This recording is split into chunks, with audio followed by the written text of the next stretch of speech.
Then in the next page, under the unitary system, either there is only one level of government or the subunits are subordinate to the central government.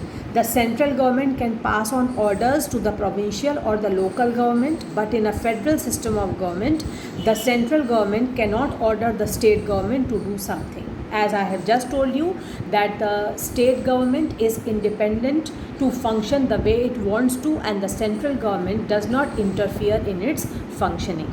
Now on this page, children, you have to read properly the key points which are given, the key features which are given regarding federalism. There are two or more levels of government. This is the first feature of federalism. Such small type of points can also be asked in multiple choice questions, children. Like it can be asked like this. In federalism, there are two or more levels of government. This can be option 1. Second option, 3 or more levels form of government. Option 3, only one level of government.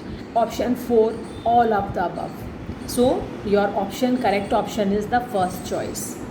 Then the second is, different tiers of government govern the same citizens, but each tier has its own jurisdiction in specific matters of legislation, taxation and administration. Again, this is an important feature, that at the central level, at the state level and at the level of the villages, there is a 3-tier system in our country, and each has its own jurisdiction, each has its own freedom to administer its area, its jurisdiction, and in matters of legislation, that means making laws, taxation and administration, they don't interfere in each other's functioning. So this is your second function.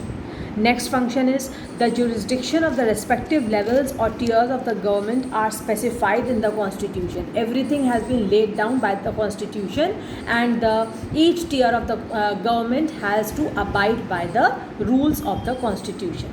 So the existence and authority of each tier of the government is constitutionally guaranteed. That is why they can't disobey or they can't do whatever they feel like, because they have to abide by the constitution.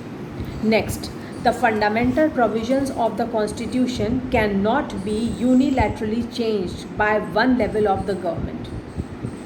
The fundamental provisions of the constitution cannot be changed unilaterally or single-handedly by one level of the government. If any change is required, then the consent of both levels of the government, that means the state level and the central level, both have to give their consent. Only then any change can be made. The courts have the power to interpret the constitution and the powers at different levels of the government. In case of any kind of changes or interpreting the powers of the constitution, only the court has been given the freedom. Next is, sources of revenue for each level of government are clearly specified to ensure its financial autonomy. For smooth functioning of the government, lot of finances are required, and each tier of the government has its own areas from where they can get their finances, so that they don't have to depend upon one another for financial freedom. Last point, the federal system thus has dual objectives: to safeguard and promote the unity of the country, while at the same time accommodate regional diversity. Now